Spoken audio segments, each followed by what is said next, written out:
Melihat keduanya sangat akrab, entah kenapa Ryu merasa kesal.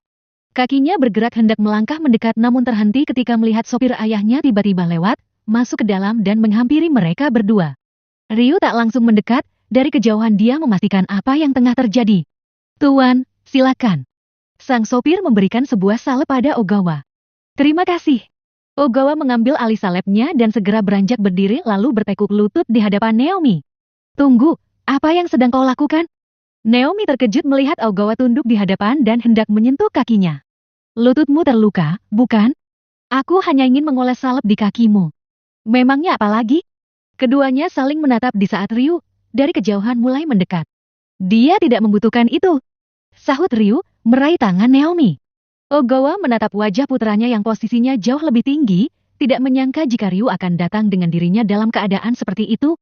Ayo, kita masih banyak pekerjaan yang harus diurus. Ucap Ryu ketus.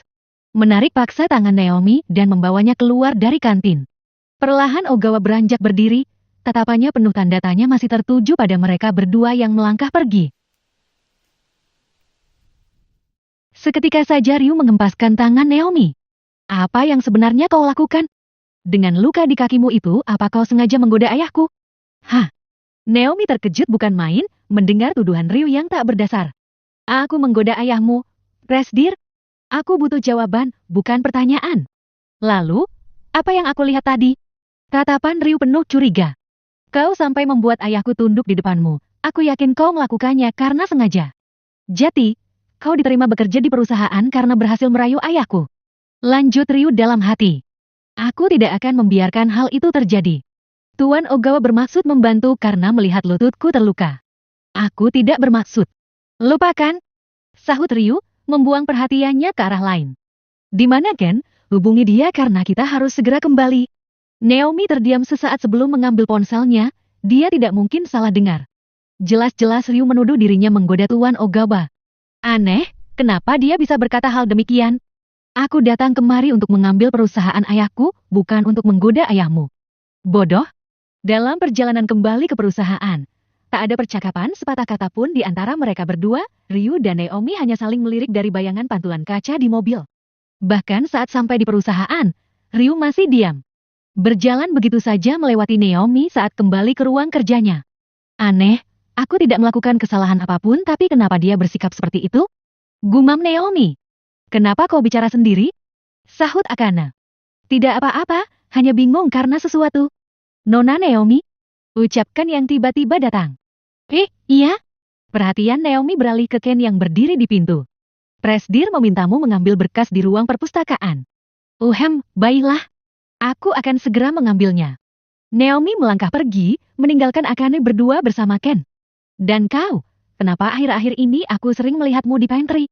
Apa ruang kerjamu pindah di sini? Sarkasmenya kepada Akana. Benar-benar menyebalkan, apa dia tidak melihat cangkir di tanganku? Gumam Akane dalam hati. Mencoba tersenyum setulus hati meski terpaksa. Kopiku habis, sebentar lagi aku pasti kembali ke mejaku. Gumam Ken sembari melangkah pergi. Map yang tertata rapi di dalam kardus jatuh berserakan di lantai. Hideki tanpa sengaja menabrak Naomi yang tengah membawa kardus penuh dengan map yang diminta oleh Ryu. Naomi. Maaf, aku benar-benar tidak sengaja. Di lorong lantai itu, Hideki mulai membantu Naomi memunguti berkas yang berserakan.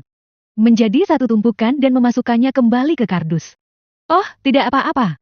Santai saja. Presdir memang keterlaluan. Dia bahkan memintamu membawa berkas ini sendirian. Padahal tahu, semua ini sangat berat. Naomi tersenyum kecut. Tidak apa-apa. Lagi pula, ini juga tugasku. Hideki mengambil alih kardus berisi penuh map dari tangan Naomi. Biarkan aku saja yang membawa. Aku akan mengantarmu ke ruangan Presdir. Eyo. Tapi, ucap Naomi terputus. Jangan sungkan, lagi pula aku juga sudah selesai dengan pekerjaanku. Eyo. Mereka berjalan beriringan masuk ke dalam lift. Oh ya, mengenai tempat tinggal, apa kau sudah memikirkannya? Hideki memulai pembicaraan. Kebetulan sekarang aku tinggal bersama temanku. Mulai saat ini aku tinggal di rumahnya. Suasana berubah canggung, percakapan mereka semakin dalam menurut Naomi. Aku hanya merasa khawatir padamu. Tapi untunglah jika kau sudah mendapatkan tempat tinggal. Aku merasa lega. Naomi terdiam menatap pintu lift yang masih tertutup. Mendengar ucapan Hideki, membuatnya berpikir bahwa perhatian yang diberikan lelaki itu melebihi seorang yang baru saja kenal. Semoga saja apa yang aku pikirkan tidak terjadi. Ucapnya dalam hati. Ting! Saat pintu lift terbuka, Naomi dikejutkan dengan sosok Ryu yang tengah berdiri di depan pintu. Pandangan mereka bertemu sesaat sebelum akhirnya perhatian Ryu beralih ke kardus yang berada di tangan Hideki. Bawa semua map itu ke ruanganku, sekarang. Ucapnya tanpa basa-basi. Ryu melangkah begitu saja menuju ke ruangannya. Iya, Presdir. Perhatian Naomi beralih ke Hideki. Terima kasih sudah membantuku, kalau begitu biarkan aku saja yang membawa semua berkasnya. Kau bisa kembali kerja. Naomi menyusul langkah Ryu yang telah tertinggal jauh. Hideki hanya diam menatap punggung Naomi yang menghilang di tikungan lorong. Lumayan lama Ryu meminta Naomi berdiri di seberang meja. Sementara dirinya masih sibuk memeriksa dokumen. Pertanyaannya, kenapa Ryu tidak membiarkan Naomi pergi, sementara tak ada yang dikerjakan oleh Naomi di tempat itu? Geham! Presdir, aku tidak menyuruhmu bicara. Sahut Ryu, ujung matanya melirik sekilas sebelum kembali menatap kertas di depannya. Namun pikiran Ryu terbawa kembali ke dalam lift saat Naomi bersama dengan Hideki, belum lagi saat mereka berbincang kemarin setelah jam kerja habis. Dia baru saja bekerja beberapa hari di tempat ini, tapi dia sudah membuat beberapa lelaki dekat dengannya, termasuk ayah. Apa sebenarnya motif perempuan ini? Batin Ryu. 2 jam sudah Naomi berdiri, tak sedetik pun dia dipersilakan duduk oleh Ryu. Menyebalkan, apa sebenarnya yang sedang dia lakukan padaku? Bukankah dia juga tahu kalau kakiku sedang sakit? Sesekali Naomi membungkuk memijat sesaat lututnya, Ryu pun menyadari hal itu namun memilih diam tak peduli. Naomi menghela napas panjang dan jelas hal itu menarik perhatian Ryu. Kenapa kau melakukan itu? Apa aku membuatmu lelah? Pertanyaan Ryu seolah merasa tak bersalah. Tidak, Presdir. Aku sama sekali lelah. Tapi, adakah hal lain yang bisa aku lakukan daripada harus membuang-buang waktu dengan berdiri seperti ini? Kebetulan, aku ingin makan sesuatu. Bisakah kau membelinya untukku? Apa itu? Sushi. Baiklah, aku akan segera membawakannya untukmu. Tunggu. Sahut Ryu, belum juga Naomi melangkah keluar tapi dia memberikan tugas lagi padanya. Ya. Naomi menoleh. Pergilah ke kedai dekat stasiun Kyoto, di sana ada kedai sushi yang berdiri sejak tahun ke-1987. Naomi terpaku mendengar ucapannya. Presdir, kau ingin aku membeli susinya di kedai itu? Kepalanya terangkat, matanya menatap Naomi penuh arti. Iya, aku ingin kau membelinya di sana. Dia bercanda, kan? Kenapa diam? Apa kau keberatan? Suara Ryu memecah lamunan.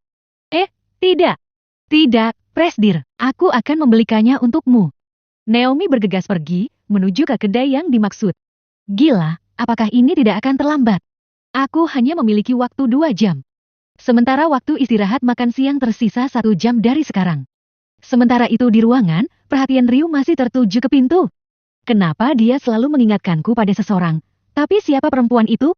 Kepalanya tertunduk, mata Ryu terpejam saat mencoba mengingat sesuatu namun ingatannya seolah menolak kenangan itu. Ini pesanan Anda, Nona. Seorang pelayan kedai memberikan bingkisan berisi sushi kepada Naomi. Semoga saja aku tidak terlambat. Naomi bergegas kembali ke tempat kerja. Sesampainya di sana, Naomi segera memberikan sushi pesanan Ryu ke ruangannya. Tok, tok, tok. Ceklet.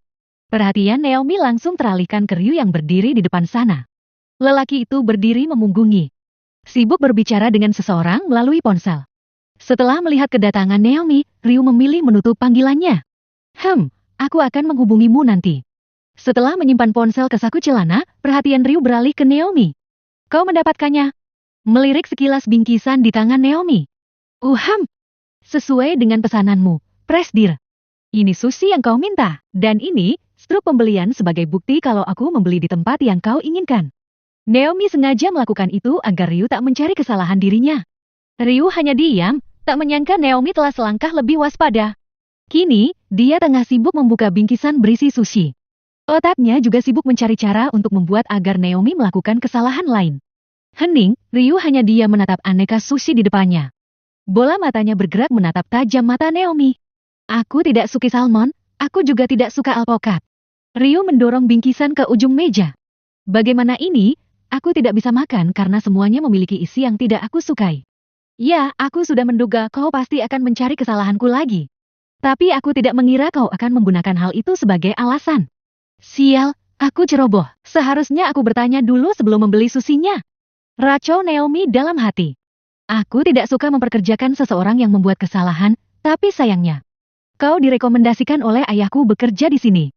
Jadi, kita ambil saja jalan tengah agar sama-sama enak. Bagaimana? Kening Naomi berkerut, dia sama sekali tidak paham dengan ucapan Ryu. Apa maksudmu, Presdir? Ryu menarik punggungnya, duduk bersandar di kursi menatap remeh Naomi. Aku memiliki tawaran untukmu. Ucapnya terhenti sesaat, Ryu menghela napas panjang sebelum melanjutkan pembicaraan. Aku akan memberikan sejumlah uang padamu, asalkan kau mau berhenti bekerja dari perusahaan ini. Tulis surat pengunduran dirimu. Jelaskan bahwa kau berhenti karena keinginanmu sendiri dan kau akan mendapat uang dariku. Naomi terkejut bukan main mendengar tawaran dari Ryu yang tidak masuk akal. Apa dia sudah tidak waras? Kenapa dia melakukan hal ini padaku? Kesalahan apa yang aku buat sampai dia bersusah payah mengeluarkan uang agar aku keluar dari perusahaannya? Atau jangan-jangan, dia mengetahui kalau aku adalah Naomi Fukuda, teman sekolahnya dulu?